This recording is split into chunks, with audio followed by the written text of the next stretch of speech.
एउटा केटीको दुईवटा बोयफ्रेन्ड, आफू 12 क्लास पढ्दै गरेको। एउटा बोयफ्रेन्ड थियो वेटर काम गर्ने रेस्टुरेन्टमा र ब्याचलर पढ्दै गरेको, र अर्को बोयफ्रेन्ड चाहिँ विश्वासै गर्न नसकिने 42 वर्षको 42 वर्षको केटा, बिहे भइसकेको व्यापारी मान्छे, टन्नै पैसा कमाउँथ्यो, कार लिएर भेट्न आउँथ्यो। त्यो केटीको मुख्य समस्या भनेको उसलाई दुईवटै बोयफ्रेन्ड चाहिएको थियो। त्यो दुईवटा बोयफ्रेन्ड बिना उसलाई बाँच्न कठिन भएको थियो, र सबैभन्दा ठुलो डर के थियो भन्दा त्यो दुईवटा बोयफ्रेन्ड एक आपसमा भेट हुन भएन। यदि भेट भयो भने लफडा हुन सक्छ। तर केटी कुरा मिलाउनमा एकदमै बाठो, एकदमै चतुर, उम्रिँदै 3 पात भन्छन् नि। अब त्यो केटीले 42 वर्षको अङ्कलसँग बिहे गर्ने त कुरै भएन, पक्कै पनि त्यो ब्याचलर पढेको केटासँग बिहे गर्ने प्लान गरेको थियो होला।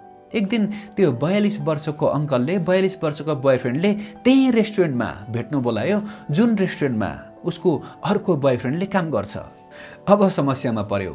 त्यो केटीलाई थाहा थियो कि उसको अर्को बोयफ्रेन्डले त्यही रेस्टुरेन्टमा काम गर्छ भनेर।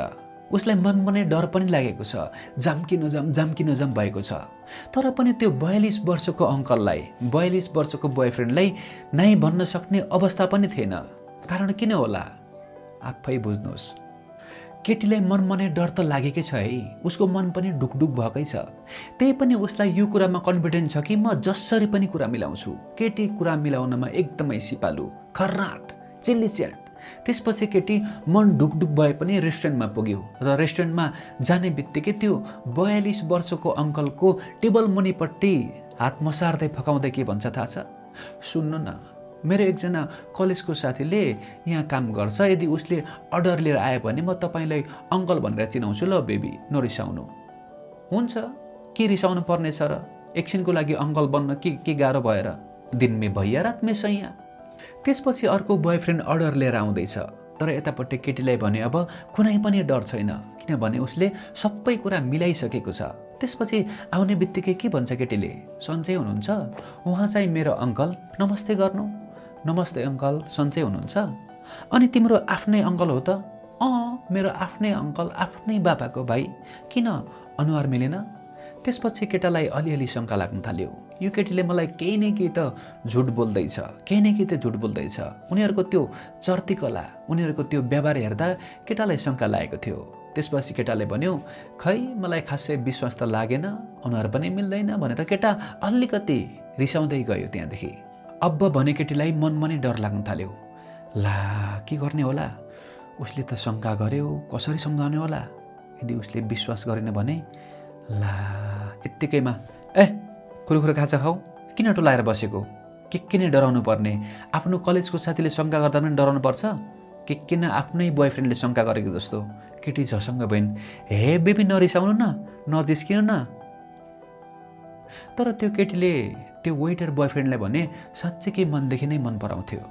त्यसपछि भोलिपल्ट बिहान कलेजमा बोयफ्रेन्डसँग भेट भयो। को थियो हिजोको अङ्कल? मलाई तिम्रो चालामाला ठिक लागेन है, तिम्रो चर्तीकला मलाई मन परेन। हे बेबी कति रिसाउनुहुन्छ, कति शङ्का गर्नुहुन्छ? आफ्नै बाबाका भाइ होइन के, घरमुनिको अङ्कल हो। हिजो त्यही अगाडिपट्टि भन्न अप्ठ्यारो लागेर मात्रै। त्यो त मैले बुझेको छु नि, तिमीहरूको त्यो रेस्टुरेन्टको त्यो चालामाला देखेर, तिमीहरूको चर्तीकला देखेर। हे बेबी कति शङ्का गर्नुहुन्छ, नरिसाउनु न। कति नचाहिने कुरामा दिमाग लगाउनुहुन्छ। बरु म तपाईँलाई आज चक्लेट खुवाउँछु। सकिन्छ त अब त्यो नानीसँग? चक्लेटै खुवाएपछि त्यो नानीलाई अब कसैले जित्न सक्छ त? अब 42 वर्षको बेबीसँग पनि त्यही दिन भेट भयो, साँझको टाइममा। त्यसपछि ती बेबीले पनि रिसाउँदै सोधे, को त्यो वेटर? खुब सबै कुरा सोध्दै थियो त। तिम्रो बोयफ्रेन्ड हो? तिमीले कुरा लुकाउँदैछौ हो? हे बेबी कति रिसाउनुहुन्छ, कति शङ्का गर्नुहुन्छ। बरु तपाईँलाई म आज चक्लेट खुवाउँछु। कुरा सकिएन? कति सजिलो छ केटाहरूलाई फकाउन। यसबाट नाम सुरु हुने केटा र केटीको दिमाग एकदमै धेरै चल्छ है। यो भिडियो यसबाट नाम सुरु हुने केटा र केटीलाई मेन्सन गर्न नभुल्नुहोस्। समय बित्दै गयो। अब 5 वर्ष पछिको समयलाई हेरौँ। त्यो केटी र दुईवटा बोयफ्रेन्ड कस्तो अवस्थामा छन् होला? केटी अहिले अमेरिकामा छिन्, बिहे गरेर गएको। 42 वर्षको अङ्कलसँग बिहे गर्ने कुरा पक्कै पनि भएन। त्यसैले उनले त्यो ब्याचलर पढ्ने केटासँग बिहे गर्ने पक्का गरेका थिए, कसम पनि खाएका थिए। बिचरा त्यो केटा ब्याचलर पढ्दै गर्दा आफ्नो खर्च जुटाउन वेटर काम पनि गर्थे। उनी इमान्दार थिए, सोझो पनि थिए र केटीले पनि त्यही केटालाई रोजेको थिए बिहे गर्नको लागि। तर अब केटीले 12 सकेर ब्याचलर सेकेन्ड सेमेस्टर पढ्दै गर्दा बिहेको प्रस्ताव आयो। अमेरिकाको ग्रिन कार्ड भएको केटा। अब ग्रिन कार्डसँग जाने कि नजाने? यही हो तपाईँहरूले अब आफ्नो आत्मालाई बेच्ने कि साँचो प्रेमको हातलाई समाउने? अब जुन साँचो प्रेम थियो त्यो सकियो। साँचो प्रेमलाई पैसाले जित्यो। अब उनी ग्रिन कार्डसँग बिहे गरेर अमेरिका गइन्। बुझ्नुपर्ने कुरा के हो भने आजको समयमा तपाईँको आफ्नो भन्ने वास्तवमा कोही पनि छैन। सबैले आफ्नो स्वार्थको लागि एकअर्कालाई प्रयोग गर्छन्। 42 वर्षको अङ्कलको आफ्नै स्वार्थ थियो, त्यो केटीको पनि आफ्नै स्वार्थ थियो। अमेरिकाको मौका आयो, केटी अमेरिका गयो। पीडा कसलाई? जो मान्छे सोझो छ, जो मान्छे इमान्दार छ, पीडा उसैलाई जम्मा भएको हुन्छ। तर जति नै दुःख र पीडा भए पनि इमान्दारिताको बाटो नछोड्नुहोला।